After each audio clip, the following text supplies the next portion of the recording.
So let's talk about the process of litigation by taking a look at the litigation timeline together. In this timeline, we'll take a case from beginning to end. And the case I want to take from beginning to end for purposes of example is a case that I worked on called Nova versus Network. Of course, I've changed the facts so ever so slightly, as well as the names of the parties. And what happened in this case was an event. That event is the thing that takes you to court. And essentially, Nova was a telemarketing company. They had a business set up in New Jersey. They had some tables and some chairs and some monitors and some telephones, most importantly, but nothing to sell. Network was a telecommunications company. They had minutes they wanted to sell directly to consumers so that consumers would essentially, when Nova called them, switch their phone service. There are a few other conditions of the contract that make sense to tell you at this point. The first one is that in order for Nova to make these calls for Network insisted that Nova follow a very strict script.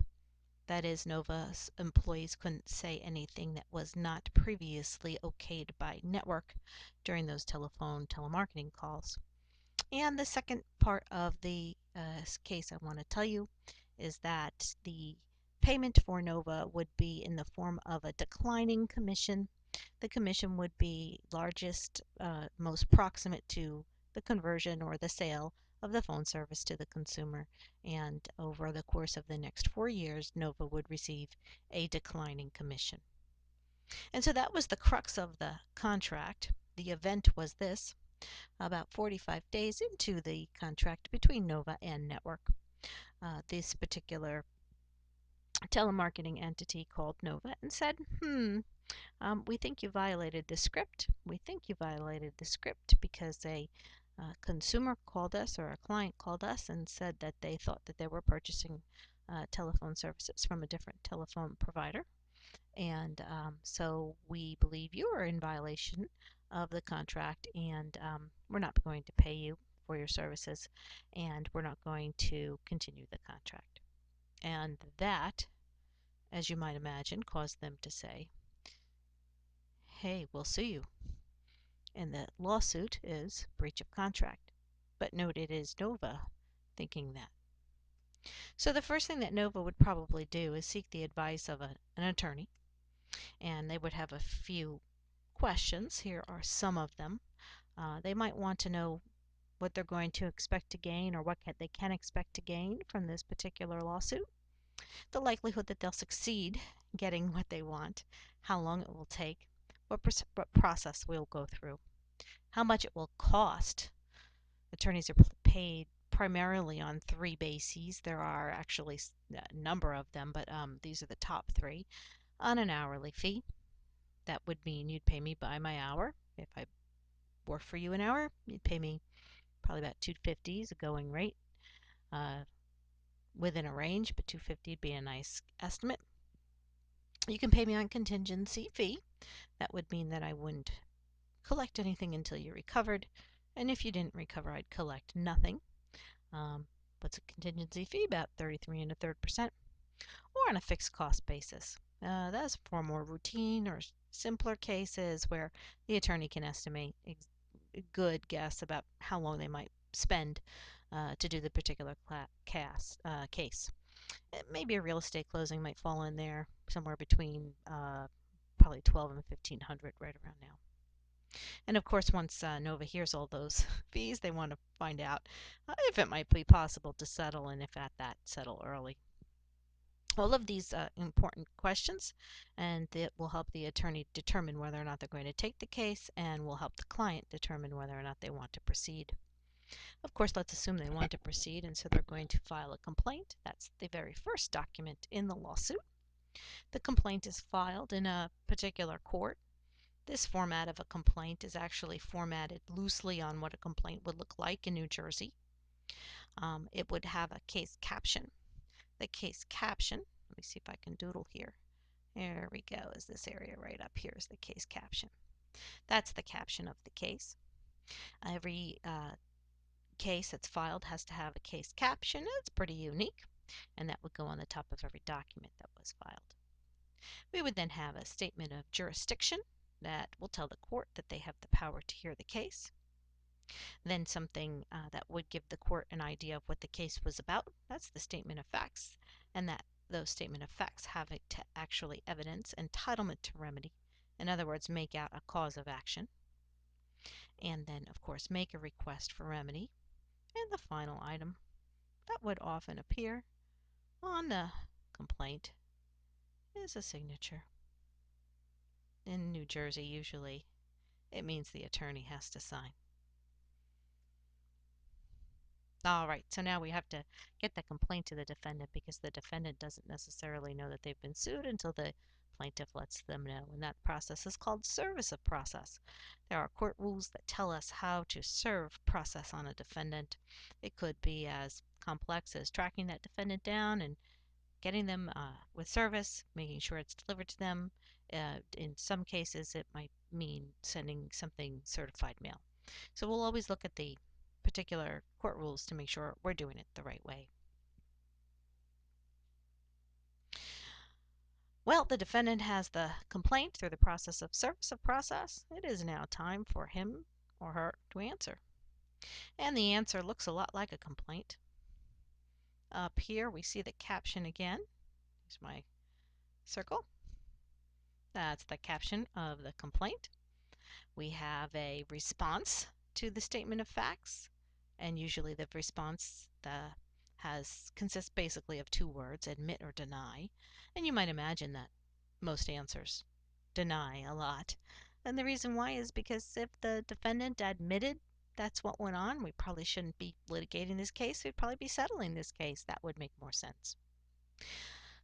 Then the defendant would respond to the request for remedy and then add in something called affirmative defenses. These are legal issues, legal questions why there would be no liability. For instance, let's imagine that the complaint was filed way too late, well beyond something called the statute of limitations. It's been filed 6 years or more in the future. That would be a good legal issue why the case could not go forward. All right, so the complaint and the answer, when taken together, are called now my writing's going to be a little rudimentary, but when we take the complaint and the answer together, these are called pleadings. So when you hear or see your author refer to something called pleadings, we're talking about the documents that begin the lawsuit, in our case, the complaint and the answer. We then move on to the process of discovery. The discovery is a formal exchange of information between sides in a lawsuit and sometimes an informal exchange of information between sides in a lawsuit. There are a number of different methods of discovery, probably the biggest three on this page, starting with interrogatories. Questions, essentially written questions that are sent off to the party on the other side of the V from you and for which you receive written answers. Then, of course, the second biggest one is probably requests for production of documents. In my case, this would probably be used for, let's say, getting a copy of the contract or the script. An interrogatory might be used for asking network what was the name of the person who filed the complaint. And then, of course, the third top one that we'd probably use is something called a deposition. A deposition is a sworn statement under oath. I'm thinking in this case I might want to depose Nova's chief financial officer or somebody familiar with the commission calculations to determine how much money that my client Nova would be due and owing. Back to the litigation timeline, we come upon motions. It's the only time I think in this whole slideshow that I've used that arrow both ways. Motions can happen at any particular time. It's just the most common motions are right before right after discovery, right before trial. But essentially a motion is a procedural request of the court. Essentially, I'm asking a court for a ruling. So a motion could be as simple as standing up and saying, I object, and then the judge would make a ruling. Or a motion can be as complex as filing something for a motion for summary judgment. My longest motion for summary judgment was probably somewhere around 50 pages written plus appendices of maybe close to 1,000 pages. That would be pretty complex.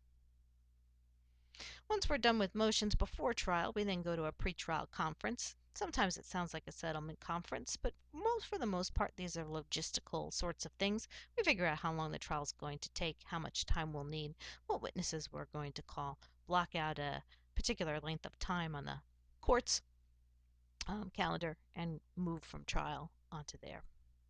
And there we're at trial. This is probably the concept that you're most familiar with because this is the one that's depicted on TV. Very few people have actually gone to see trials in their local courthouse, although I certainly encourage you to do so. We start with voir dire as the process of selecting the jury. We need fair and impartial jurors, and so there are a number of questions that are asked of the jurors, and they can be removed for any sort of bias. The trial then opens with a statement of counsel. Counsel is going to give the jury a preview of what they think they'll be able to prove. We then start with the examination of witnesses by beginning with the plaintiff. The plaintiff goes first because the plaintiff always has the burden of proof. In a civil trial, that would be by a preponderance of the evidence. And so the plaintiff direct examination, the very first witness would be called, and the plaintiff's counsel would examine that witness on direct.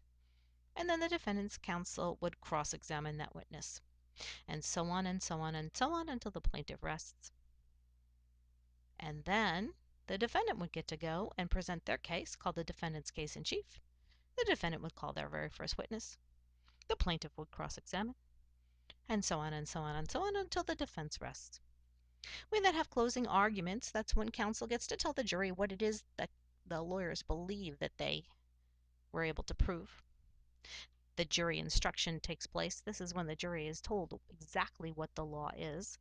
The jury is the finder of facts, but they must accept the law from the judge. And then they go through a process of deliberation where they think about and talk about the case and hopefully come up with a verdict. Now, in a civil case, that verdict is either liable or not liable. And if the jury finds the verdict to be liable, then the jury will tell the judge, if they are asked to do this, how much should be awarded. So if, for instance, in my case, the jury found that Network was liable for the payment of commissions, they would come out and announce liable and then say $20,000. Of course, that doesn't end the process. We do have an opportunity to bring post-trial motions directly to the judge. And the post-trial motions would do things like challenge, for instance, a judge's factual ruling or challenge the jury's particular decision. We would also have appeal rights. Those are a little bit different. Post-trial motions go back to the trial judge, the judge that sat on the case, but appeal rights bring you to the higher court. You'll remember that appellate courts are those courts that actually have the opportunity to create law through the authoring of judicial opinions.